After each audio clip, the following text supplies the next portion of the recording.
So Dan, can you give some instances in your life where Christ was displayed and worked in your life? All right, so three kind of major things, and they're all sort of work related, come to mind. The first is when Shane and I had first gotten married, and I had previously been teaching in West Virginia, and I was living in Pennsylvania, Greencastle, and there was an assembly nearby. Now, while I had worked in West Virginia, I was driving up to the assembly in Pennsylvania, but what I really wanted was to live in Pennsylvania so I could be more involved with the assembly there. We'd gotten married, and I resigned from my position in West Virginia, and then just decided to work as a substitute teacher in this area.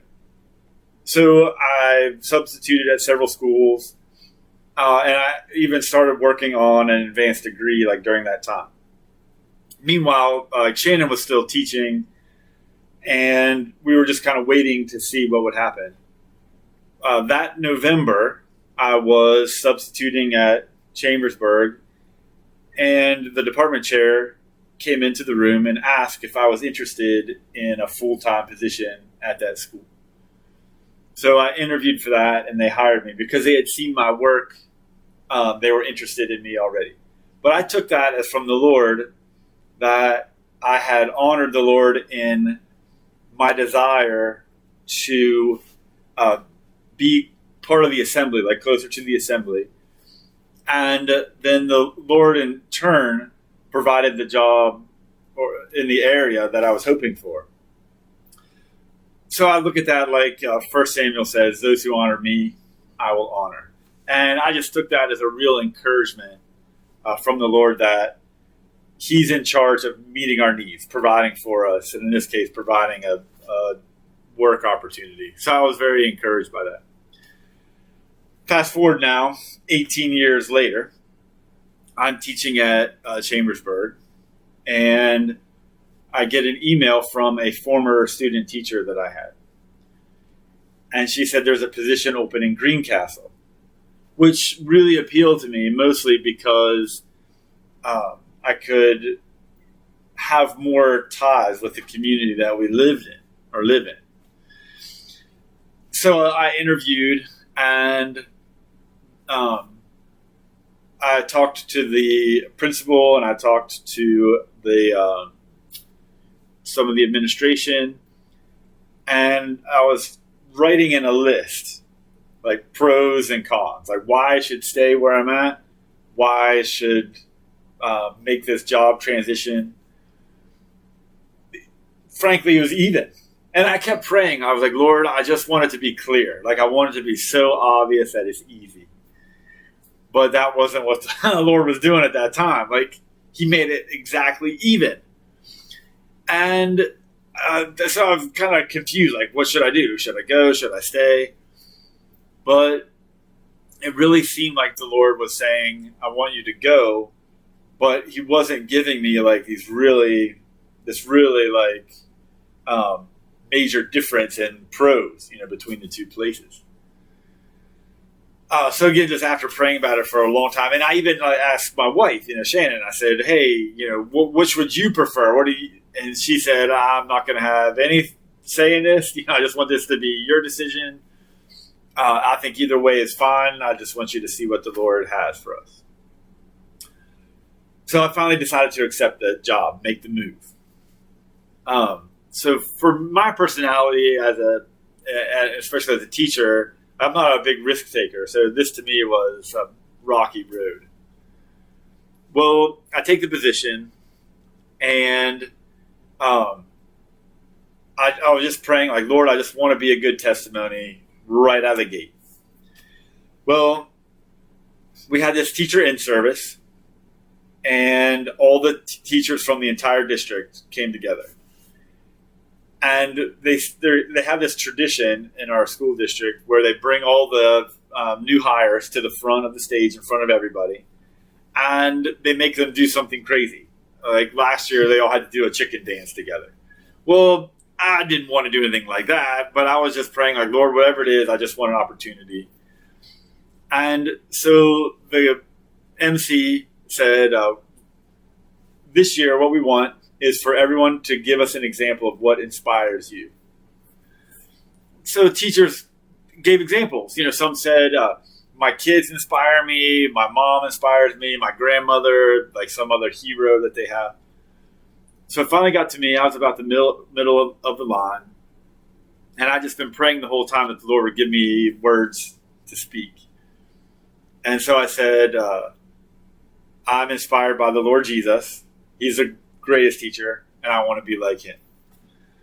So several people in the crowd got really excited about that, which was encouraging. And then afterwards, it came up to me and said, wow, we're very excited to hear what you about what you said. We just want to let you know that we're also believers. And so that kind of started an introduction, which was fantastic. That led to then getting together once a week in the mornings to have a prayer meeting before school started. So there's a half dozen or so that get together in the morning and we'll pray. So that was a major encouragement.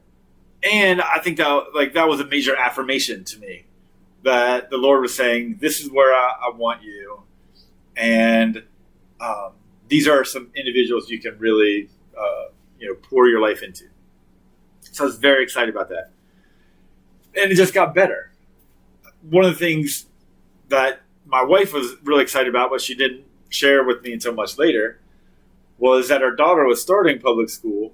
And now that I was teaching in the same high school she was going to be at, that gave her, a familiar face at least. And it didn't even cross my mind when I was like doing all these like facts and figures and benefits and business kind of things. But to just know that, my daughter could be there in the same school, that was an encouragement to my wife, who was a little worried about how she was going to make a transition between homeschool and public school. So I just looked at all that as like confirmation that the Lord was saying, this is where I want you. It's the right place. The following year, we hired a new teacher who also happened to be a believer, a young guy. And I was assigned to be his mentor teacher. So together, it was a great relationship. I was able to, we talked a lot more about the Bible than we probably did about teaching. But, again, that was just kind of confirmation that the Lord is saying, like, this is where I want you to be. And these are people I want you to be involved with. So I was just thrilled by that. And I just saw it again as looking back, seeing like that list of pros and cons being way more pros now than cons. And it was the backward view that helped me see like, okay, Lord, this is where you want me to be. Well, this school year ended with the COVID-19 outbreak, and our school district was kind of upended. So this summer, they realized that there was going to be a major shortfall in the budget, and sent this notice out that one of the things they're going to do to help balance the budget was they're going to start cutting or furloughing teachers. From the science department, in the high school, they were going to furlough 1.5. So the half-time position was going to get cut, and then one teaching position was going to get cut. Well, that was me, because I was the newest person hired. That meant they were going to cut my position. So I said, Lord, I thought that you brought me here. And I trusted that that's what you wanted. Now this is a major wrench in the works. But whatever it is, I just want to be a good testimony going through this situation. So if you want me to work somewhere else, I know that I trusted you in the past. You followed through. So I'm okay with wherever I have to go or whatever I need to do, even if it means I have to go back to Chambersburg. Because interestingly, was a position open in the science department at Chambersburg. So I was like, even if it means I go back, that's fine. I'll do it. Whatever I need to do or wherever I need to go, I'm okay with that. And I had a good friend that helped me out in this way. he said that when he was going through a very difficult time, he asked the Lord to give him a verse that he could hold on to. And so I thought I'd take that advice. So I was asking the Lord for a verse to hold on to, and I ran across a verse in 2 Corinthians that just says, like, outside were conflicts, inside were fears. But that we could trust this God of all comfort, and that he comforts us. Like, even in these times where we're like really discouraged or downhearted, he could comfort us. And so I just kind of clung to that verse and said, Lord, whatever that comfort looks like, if it looks like a change in careers or whatever it is, I just want to be a good testimony during that time. So I get a phone call from the superintendent, and she says, I'm calling you about the furloughs. And I said, well, I was expecting the call. And she said, well, we're not furloughing you. There's a teacher in the middle school who doesn't have tenure. So we're furloughing that teacher. You're going to take that position. Anyway, so I just was thanking the Lord for keeping my job there, just like he said, or as he was leading me, it seemed like that's where he wanted me to work. And so I just started praying, like, Lord, if you want me to be in the middle school, that's great. I just want to be a good testimony for you there. Wherever I'm at, that's what I want. And but also praying, for the school district as well. So June 29th, the school board met again and said some things had shifted quite a bit in their finances and their outlook. And it turns out they're not going to have to furlough any teachers. They're just going to furlough some support staff. So, again, I just looked at that as a blessing, from the Lord, who seemed to say, you're trusting me. I can take care of you. And he did. And so, again, just going back to 2 Corinthians chapter 1, where Paul's talking about some of the things situation that he's in. He described it this way: it's like it's beyond measure, above measure, beyond strength. He says, so much so that it's like the sense of death was in our mind, like we had lost all hope. But it was at that point where he said, I couldn't trust myself anymore. I'm just going to trust in the God who raises the dead, this living God who raises the dead. And I just love that kind of imagery where you're right at this point between, on this like edge between despair on one side and trust on the other, knowing that like it's only God who could work the situation out. I've got nothing left but to trust him. And that's kind of where God wants us to be, in a position where we continue to trust him in every decision that we make, big or small, because he's going to be faithful. But that's how he shows his power, and that's how we learn to depend, on him.